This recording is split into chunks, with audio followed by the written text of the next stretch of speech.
ಎಲ್ಲರಿಗೂ ಕನ್ನಡ ರತ್ನ ಯೂಟ್ಯೂಬ್ ಚಾನಲ್ಗೆ ತುಂಬ ಹೃದಯದ ಸ್ವಾಗತ. ಸಾಹಿತ್ಯ ಪ್ರಾರಂಭದಿಂದ ಪಂಪನವರೆಗಿನ ಕನ್ನಡ ಸಾಹಿತ್ಯ ಪ್ರಾರಂಭದಿಂದ ಪಂಪನವರೆಗಿನ ಹರವನ್ನು ಹೊಂದಿರತಕ್ಕಂತಹ ಕನ್ನಡ ಸಾಹಿತ್ಯ ಘಟ್ಟವನ್ನು ಪೂರ್ವ ಹಳಗನ್ನಡ ಅಂತ ನಾವು ಕರಿತೇವೆ.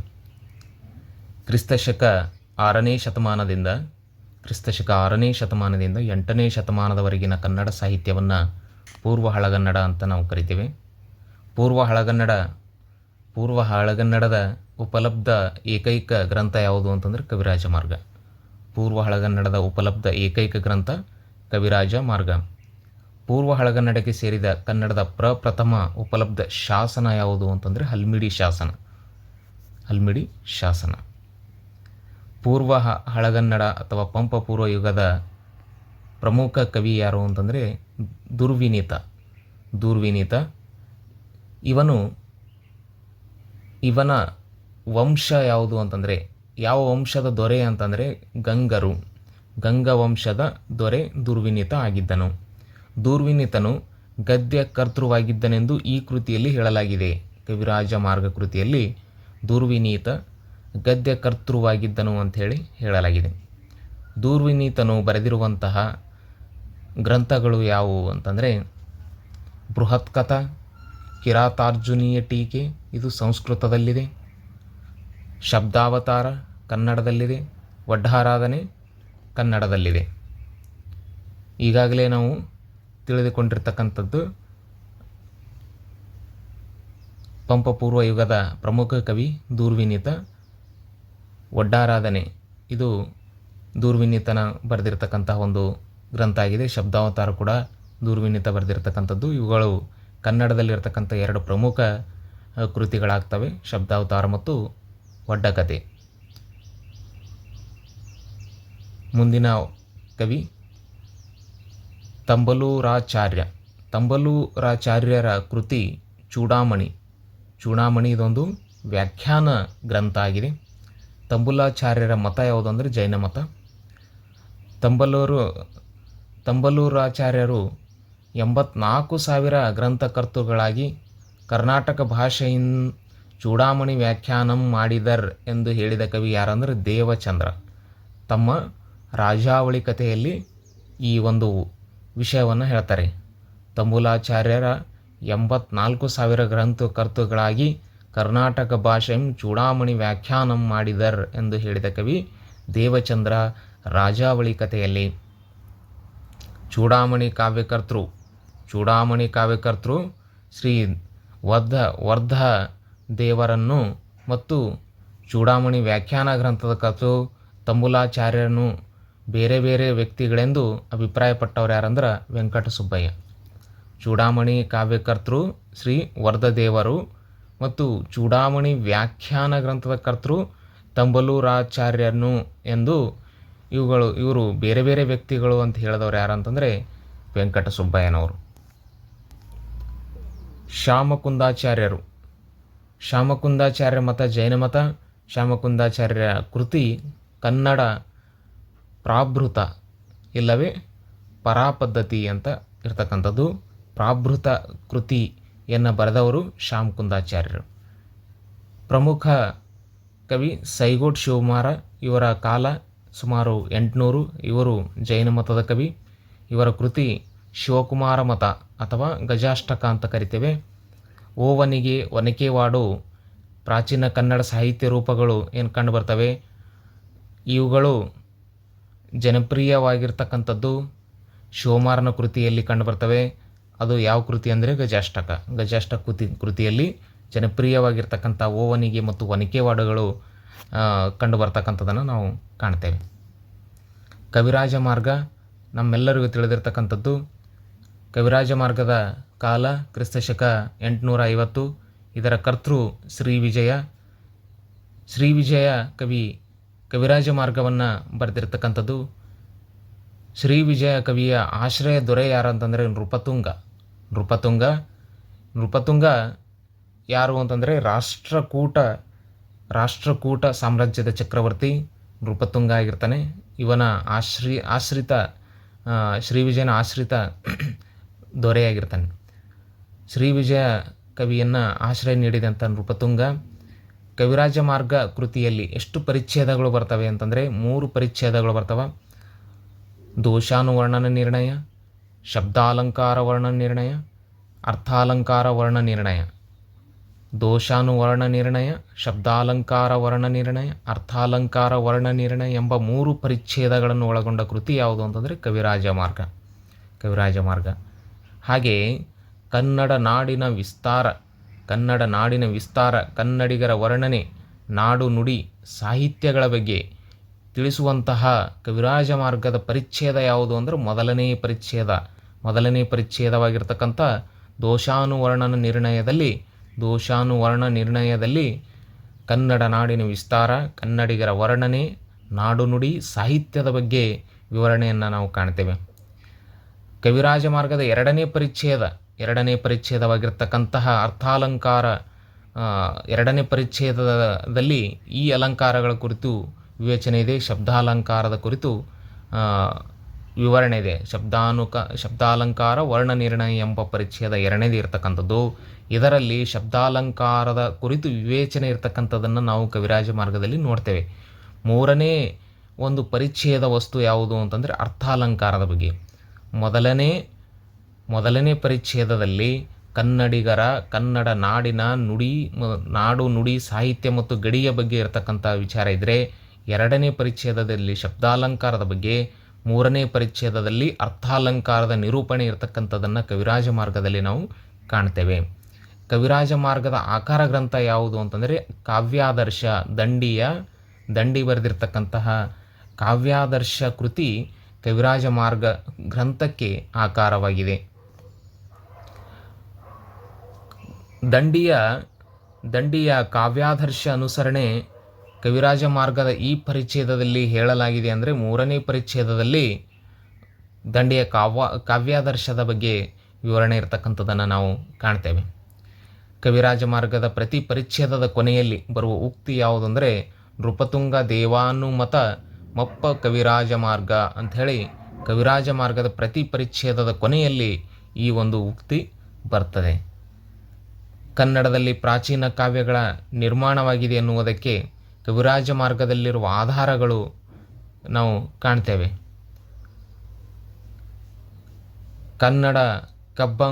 ಕನ್ನಡ ಕಬ್ಬಂಳೋಳ್ ನುಡಿಗೆಲ್ಲಂ ಸಲ್ಲದ ಕನ್ನಡದೋಳ್ ಪುರಾಣ ಕವಿಗಳ್ ಪೂರ್ವಾಚಾರ್ಯರ್ ಇತ್ಯಾದಿ.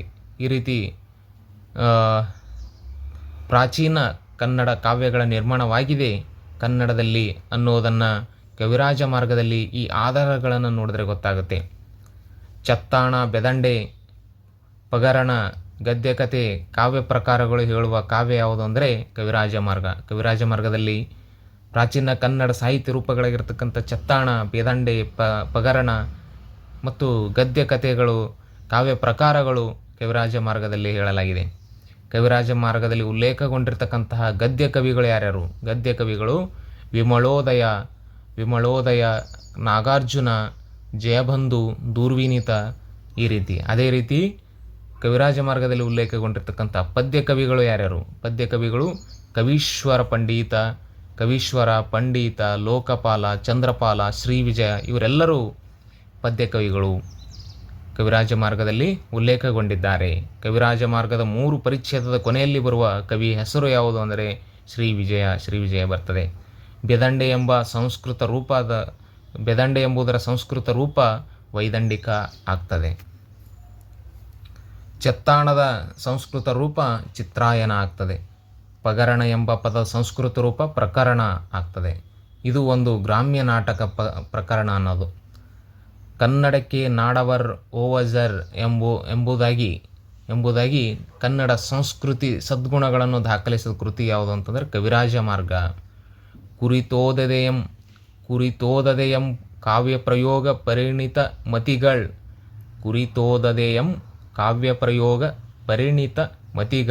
ಎಂಬ ಪ್ರಸಿದ್ಧ ಉಕ್ತಿ ಇರುವ ಕಾವ್ಯ ಯಾವುದು ಅಂತಂದರೆ ಕವಿರಾಜ ಮಾರ್ಗದಲ್ಲಿ ಈ ಒಂದು ಪ್ರಸಿದ್ಧವಾಗಿರ್ತಕ್ಕಂತಹ ಉಕ್ತಿಯನ್ನು ನಾವು ಕಾಣ್ತೇವೆ. ಕುರಿತೋದದೆಯಂ ಕಾವ್ಯಪ್ರಯೋಗ ಮತಿಗಳ್ ಅಂತ ಹೇಳಿರ್ತಕ್ಕಂಥದ್ದು. ಅಂದರೆ ಕನ್ನಡ ನಾಡಿನ ಜನತೆಯ ಒಂದು ಪ್ರತಿಭೆಯ ಬಗ್ಗೆ ಹೇಳಿರ್ತಕ್ಕಂಥ ಒಂದು ವಾಕ್ಯ ಆಗಿರ್ತಕ್ಕಂಥದ್ದು. ಅನಕ್ಷರಸ್ಥರಾದರೂ ಕೂಡ ಕಾವ್ಯ ಪ್ರಯೋಗ ಮಾಡ್ತಕ್ಕಂತಹ ಸಾಮರ್ಥ್ಯವುಳ್ಳಂತಹ ಒಂದು ಪ್ರತಿಭೆ ಇರತಕ್ಕಂಥ ಜನರು ಅಂಥೇಳಿ ಹೊಗಳಿರ್ತಕ್ಕಂತಹ ಒಂದು ಉಕ್ತಿ ಕವಿರಾಜ ಮಾರ್ಗದಲ್ಲಿ ನಾವು ಕಾಣ್ತೇವೆ. ಕವಿರಾಜ ಮಾರ್ಗದ ಸ್ವರೂಪ ಯಾವುದು ಅಂತಂದರೆ ಕಂದ ಪದ್ಯವನ್ನು ನಾವು ಕಾಣ್ತೇವೆ. ಉತ್ತರ ಮತ್ತು ದಕ್ಷಿಣ ಮಾರ್ಗ ಎಂಬ ಎರಡು ಕಾವ್ಯ ಪ್ರಕಾರ ಹೆಸರಿಸುವ ಕೃತಿ ಯಾವುದು ಅಂದರೆ ಕವಿರಾಜ ಮಾರ್ಗ. ಪಗರಣವನ್ನು ಹೀಗೂ ಕರೆಯಬಹುದು, ನಾಳ್ಪಗರಣ ಅಂತ ಕೂಡ ಕರೀಬಹುದು. ಯತಿಯೆಂಬುದುಸಿರ್ವತಾಣಂ ಕೃತಾಸ್ಪದಂ ವೃತ್ತಜಾತಿ ಪದಪದ್ಧತಿಯೋಳ್ ಎಂದು ಯತಿಯ ಕುರಿತು ಹೇಳುವ ಕೃತಿ ಯಾವುದು ಅಂತಂದರೆ ಕವಿರಾಜ ಮಾರ್ಗ.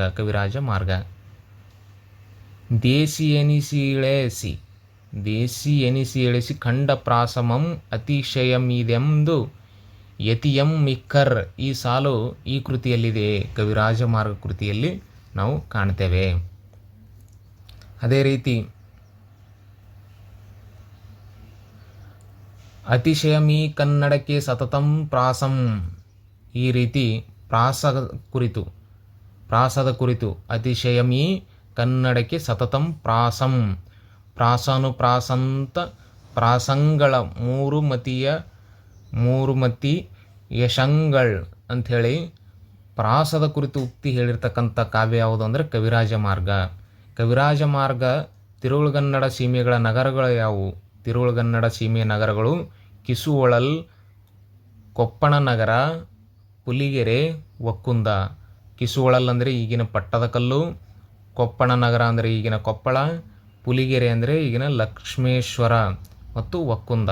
ಈ ನಗರಗಳ ತಿರುಳುಗನ್ನಡದ ಸೀಮೆಗಳು ಅಂಥೇಳಿ ಕವಿರಾಜ ಮಾರ್ಗದಲ್ಲಿ ಉಲ್ಲೇಖವಾಗಿವೆ. ಶ್ರೀವಿಜಯರ ಕವಿರಾಜ ಮಾರ್ಗಂ ಎಂದು ಕವಿರಾಜ ಮಾರ್ಗ ಶ್ರೀವಿಜಯ ಕವಿ ಬರೆದಿದ್ದಾನೆ ಎಂಬುದಕ್ಕೆ ಆಧಾರ ಉಕ್ತಿ ನೀಡಿದ ಮೊದಲಿಗ ಯಾರು ಅಂತಂದರೆ ದುರ್ಗಸಿಂಹ ತನ್ನ ಪಂಚತಂತ್ರದಲ್ಲಿ ಈ ಉಲ್ಲೇಖವನ್ನು ಮಾಡಿದ್ದಾನೆ. ಕವಿರಾಜ ಮಾರ್ಗವು ನೃಪತುಂಗನ ಗ್ರಂಥ ಎಂಬ ಮಾತು ಹೇಳಿದವನು ಭಟ್ಟ ಕಳಂಕ. ವಿಸ್ತಾರವಾದ ವಿವೇಚನೆ ಪರಿಣಾಮವಾಗಿ ಶ್ರೀವಿಜಯನೇ ನಿಸ್ಸಂದೇಹವಾಗಿ ಕವಿರಾಜ ಮಾರ್ಗದ ಕರ್ತೃವೆಂದು ಅಭಿಪ್ರಾಯಪಟ್ಟವನು ಯಾರಂತಂದರೆ ಶ್ರೀ ಎಂ ವಿ ಸೀತಾರಾಮಯ್ಯ. ಇನ್ನೊಬ್ಬ ಪ್ರಮುಖ ಕವಿ ಯಾರಂತಂದರೆ ಅಸಗ ಅಂತ ಬರ್ತಾನೆ. ಅಸಗನ ಕಾಲ ಯಾವುದು ಅಂತಂದರೆ ಕ್ರಿಸ್ತಶಕ 854. ಅಸಗ ಕವಿಯ ಕೃತಿ ಯಾವುದು ಅಂದರೆ ಕರ್ನಾಟಕ ಕುಮಾರ ಸಂಭವ ಕಾವ್ಯಂ. ಅವನ ಮತ ಯಾವುದು ಅಂದರೆ ಜೈನ ಮತ. ಕನ್ನಡ ಕವಿತೆಯೋಳ್ ಅಸಗಂಗಂ ನೂರ್ಮಡಿ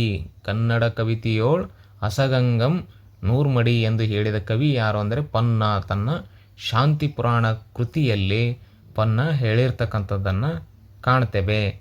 ಕರ್ನಾಟಕ ಕುಮಾರ ಸಂಭವ ಕಾವ್ಯಂ ಎಂಬ ಕಾವ್ಯನಾಮವನ್ನು ಅಸಗ ಕವಿ ಬರೆದನೆಂದು ತಿಳಿಸಿಕೊಡುವ ಕೃತಿ ಯಾವುದಂದರೆ ಜಯಕೀರ್ತಿಯ ಛಂದೋನುಶಾಸನ. ಅಸಗ ಕವಿ ರಚಿಸಿದ ಸಂಸ್ಕೃತ ಕೃತಿಗಳು ಯಾವುವು? ಅಸಗ ಕವಿ ರಚಿಸಿದ ಸಂಸ್ಕೃತ ಕೃತಿಗಳು ಯಾವುವು ಅಂದರೆ ವರ್ಧಮಾನ ಚರಿತೆ ಮತ್ತು ಶಾಂತಿ ಪುರಾಣ. ಚೋಳ ದೇಶದಲ್ಲಿ ಶ್ರೀನಾಥನೆಂಬ ಅರಸು ಆಳುವಾಗ ವಿರಲ ಎಂಬ ಪಟ್ಟಣದಲ್ಲಿ ತಾನು ವಿದ್ಯೆ ಕಲಿತು ಜೈನ ಧರ್ಮದ ಉಪದೇಶ ಕುರಿತು 8 ಗ್ರಂಥಗಳನ್ನು ಬರೆದಿದ್ದೇನೆ ಎಂದು ತಿಳಿಸಿಕೊಂಡ ಕವಿ ಯಾರು ಅಂದರೆ ಅಸಗ ಕವಿ. ಅಸಗ ಶ್ರೀ ಅಸಗ ಭೂಪ ಕೃಪೆ ವರ್ಧಮಾನ ಚರಿತೆ ಎಂದು ಹೇಳಿಕೊಂಡ ಕವಿ ಯಾರು ಅಂದ್ರೆ ಅಸಗ ಕವಿ. ಅಸಗ ಕರ್ನಾಟ ಕುಮಾರ ಸಂಭವ ಕಾವ್ಯಂ ಕೃತಿಯ ಕಾಳಿದಾಸನ ಈ ಕೃತಿ ಅನುವಾದ ಎಂದು ಊಹಿಸಲಾಗಿದೆ. ಕುಮಾರ ಸಂಭವ ಎಂಬ ಕಾಳಿದಾಸನ ಕೃತಿಯ ಅನುವಾದ ಕೃತಿ ಅಸಗನ ಕರ್ನಾಟ ಕುಮಾರ ಸಂಭವ ಕಾವ್ಯ ಎಂದು ಊಹಿಸಲಾಗಿದೆ. ಗುಣನಂದಿಯ ಕಾಲ ಕ್ರಿಸ್ತಶಕ 900. ಪೂಜ್ಯಪಾದನ ಜೈನೇಂದ್ರ ವ್ಯಾಕರಣ ಪ್ರಕ್ರಿಯಾವತಾರ ಎಂಬ ಸಂಸ್ಕೃತ ವ್ಯಾಖ್ಯಾನ ಗ್ರಂಥ ಬರೆದವನು ಯಾರು ಅಂತಂದರೆ ಗುಣನಂದಿ ಕವಿಯನ್ನು ಭಗವಾನ್ ಕವಿಯನ್ನು ಭಗವಾನ್ ಗುಣನಂದಿ ಎಂದು ಆರಾಧಿಸಿದ ಕವಿ ಭಟ್ಟಕಳಂಕ. ಜನ್ನನ ದೇಶೆ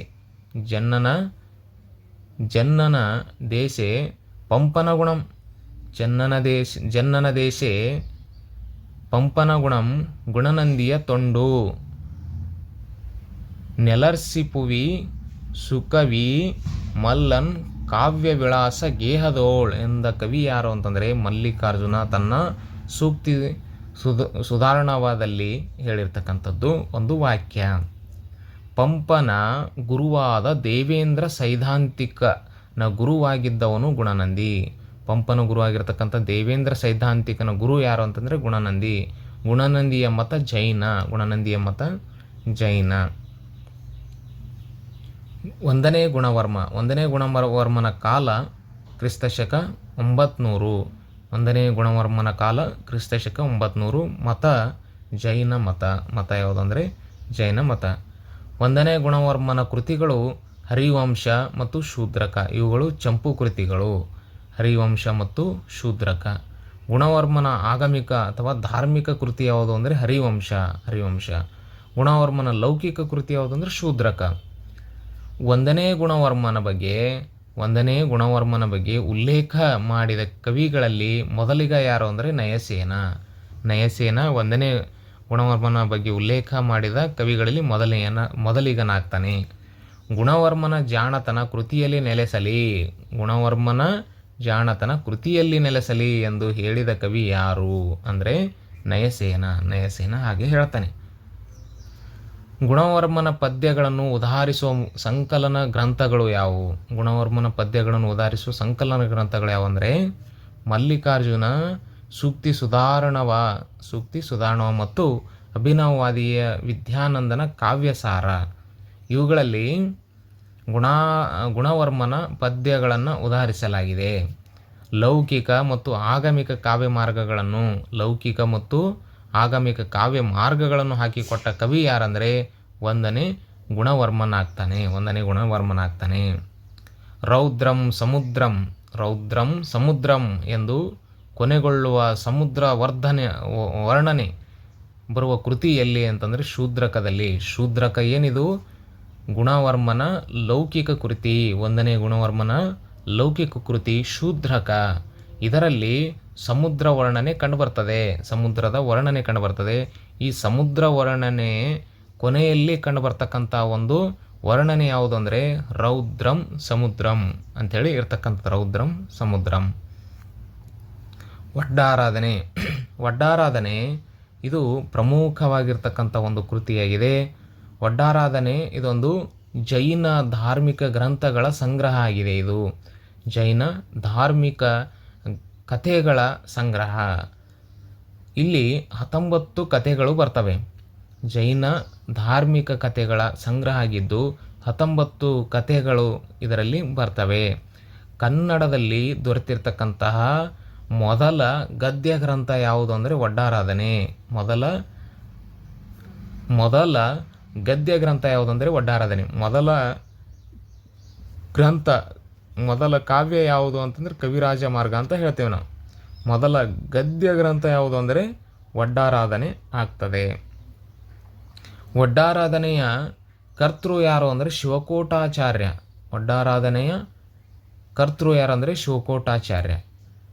ಹಾಗಾದರೆ ಒಡ್ಡಾರಾಧನೆಯ ಕಾಲ ಯಾವುದು ಅಂತಂದರೆ ಒಡ್ಡಾರಾಧನೆಯ ಕಾಲ ಕ್ರಿಸ್ತಶಕ 920. ಹೀಗೆ ಒಡ್ಡಾರಾಧನೆಯು ಕನ್ನಡದ ಮೊದಲ ಗ್ರಂಥ ಆಗ್ತದೆ. ಇದರ ಕರ್ತೃ ಯಾರು ಅಂದರೆ ಶಿವಕೋಟಾಚಾರ್ಯರು ಆಗ್ತಾರೆ. ಇದು ಒಂದು ಕಥೆಗಳಿಂದ ಕೂಡಿರ್ತಕ್ಕಂಥ ಒಂದು ಕೃತಿಯಾಗಿದೆ. ಜೈನ ಧಾರ್ಮಿಕ ಕಥೆಗಳನ್ನು ಒಳಗೊಂಡಿರ್ತಕ್ಕಂಥ ಒಂದು ಕಥೆಗಳ ಸಂಗ್ರಹ ಇದರಲ್ಲಿ ಕಾಣ್ತೇವೆ ಒಡ್ಡಾರಾಧನೆಯಲ್ಲಿ. ಒಡ್ಡಾರಾಧನೆಯನ್ನು ಈ ಹೆಸರಿನಿಂದಲೂ ಕೂಡ ಕರೆಯುವುದುಂಟು. ಉಪಸರ್ಗ ಕೇವಲಿಗಳ ಕಥೆ ಅಂತ ಕೂಡ ಇದನ್ನು ಕರೀತಾರೆ. ಉಪಸರ್ಗ ಕೇವಲಿಗಳ ಕಥೆ. ಒಡ್ಡಾರಾಧನೆಯ ಕೃತಿಯ ಯುಗ ಯಾವುದು ಅಂತಂದರೆ ಪಂಪಪೂರ್ವ ಯುಗ.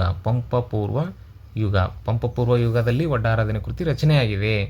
ಒಡ್ಡಾರಾಧನೆಯ ಮೂಲ ಆಕಾರ ಕೃತಿ ಯಾವುದು ಅಂದರೆ ಭಗವತಿ ಆರಾಧನಾ. ಇದು ಪ್ರಾಕೃತ ಭಾಷೆಯಲ್ಲಿ ಇರತಕ್ಕಂಥ ಒಂದು ಕೃತಿ, ಭಗವತಿ ಆರಾಧನಾ. ಇದು ಒಡ್ಡಾರಾಧನೆಯ ಮೂಲ ಆಕೃತಿ ಆಗಿದೆ. ಒಡ್ಡಾರಾಧನೆಯಲ್ಲಿನ ಬೇನೆ ಮೂಡಿತು ಎಂಬುದು ದೇಶೀಯ ಪದ. ಒಡ್ಡಾರಾಧನೆಯಲ್ಲಿ ಬಳಕೆಯಾಗಿರ್ತಕ್ಕಂಥ ಒಂದು ಪದ, ದೇಶೀಯ ಪದ ಯಾವುದಂದರೆ ಬೇನೆ ಮೂಡಿತು. ಒಡ್ಡಾರಾಧನೆಯನ್ನು ಶಿವಕೋಟಾಚಾರ್ಯನು ಬರೆದಿಲ್ಲ, ಬ್ರಾಜಿಷ್ಟು ಬರೆದಿದ್ದು. ಅದರ ಹೆಸರು ಆರಾಧನಾ ಕರ್ನಾಟಕ ಎಂದು ಸೂಚಿಸಿದವರು ಯಾರಂದರೆ ಹಂಪ ನಾಗರಾಜಯ್ಯನವರು ಏನು ಹೇಳ್ತಾರೆ, ಒಡ್ಡಾರಾಧನೆಯು ಶಿವಕೋಟಾಚಾರ್ಯನು ಬರೆದಿಲ್ಲ, ಬ್ರಾಜಿಷ್ಟು ಬರೆದಿದ್ದು, ಅದರ ಹೆಸರು ಆರಾಧನಾ ಕರ್ನಾಟಕ ಅಂತೇಳಿ ಹೇಳ್ತಾನೆ. ಒಡ್ಡಾರಾಧನೆಗೆ ಆಕಾರ ಗ್ರಂಥವಾಗಿರುವ ಭಾಗವತಿ ಆರಾಧನಾವನ್ನು ಪ್ರಾಕೃತ ಭಾಷೆಯಲ್ಲಿ ಬರೆದವರು ಯಾರು ಅಂತಂದರೆ ಶಿವಾರ್ಯ ಅಥವಾ ಶಿವಕೋಟಿ ಅಂತ ಕರಿತೇವೆ ಅವ್ರನ್ನ. ಇದನ್ನು ಒಡ್ಡಾರಾಧನೆ ಆಕಾರ ಗ್ರಂಥವಾಗಿರ್ತಕ್ಕಂಥ ಭಗವತಿ ಆರಾಧನವನ್ನು ಪ್ರಾಕೃತ ಭಾಷೆಯಲ್ಲಿ ಬರೆದವರು ಯಾರಂದರೆ ಶಿವಾರ್ಯ ಅಥವಾ ಶಿವಕೋಟಿ. ಒಡ್ಡಾರಾಧನೆಯ ಗದ್ಯ ಶೈಲಿ ಯಾವುದಂದರೆ ಸಂಸ್ಕೃತ ಕನ್ನಡಗಳ ಸರಿಬೆರಕೆ ಮತ್ತು ದೇಶಿ ಮಾರ್ಗಗಳ ಸಮನ್ವಯ. ಈ ರೀತಿಯ ಒಂದು ಗದ್ಯ ಶೈಲಿಯನ್ನು ನಾವು ಒಡ್ಡಾರಾಧನೆಯಲ್ಲಿ ಕಾಣ್ತೇವೆ. ಶಿವಕೋಟಾಚಾರ್ಯನ ಮತ ಯಾವುದಂದರೆ ಜೈನ ಮತ. ಶಿವಕೋಟಾಚಾರ್ಯನು ಕುರಿತು ಮೊದಲು ಪ್ರಸ್ತಾಪಿಸಿದವರು ಯಾರಂದರೆ ಪ್ಲೀಟ. ಒಡ್ಡಾರಾಧನೆಯ ಕುರಿತು ಪ್ರಸ್ತಾಪನೆ ಮಾಡಿದವರು ಯಾರು ಮೊದಲು? ಡಾಕ್ಟರ್ ಪ್ಲೀಟ್ ಅನ್ನೋ ಪ್ರಸ್ತಾಪವನ್ನು ಮಾಡ್ತಾನೆ. ಇಷ್ಟು ಈ ಒಂದು ತರಗತಿಯಲ್ಲಿ ಪಂಪಪೂರ್ವ ಯುಗದ ಒಂದು ಸಾಹಿತ್ಯ ಚರಿತ್ರೆಯನ್ನು ನಾವು ನೋಡಿದ್ದೇವೆ. ಎಲ್ಲರಿಗೂ ಧನ್ಯವಾದಗಳು. ದಯವಿಟ್ಟು ನಮ್ಮ ಚಾನಲನ್ನು ಸಬ್ಸ್ಕ್ರೈಬ್ ಮಾಡಿ ಮತ್ತು ಒಂದು ಲೈಕನ್ನು ಕೊಡಬೇಕೆಂದೇಳು ತಮ್ಮೆಲ್ಲರಲ್ಲಿ ಕೇಳ್ಕೊಳ್ತಾ ಇದ್ದೀನಿ. ಧನ್ಯವಾದ.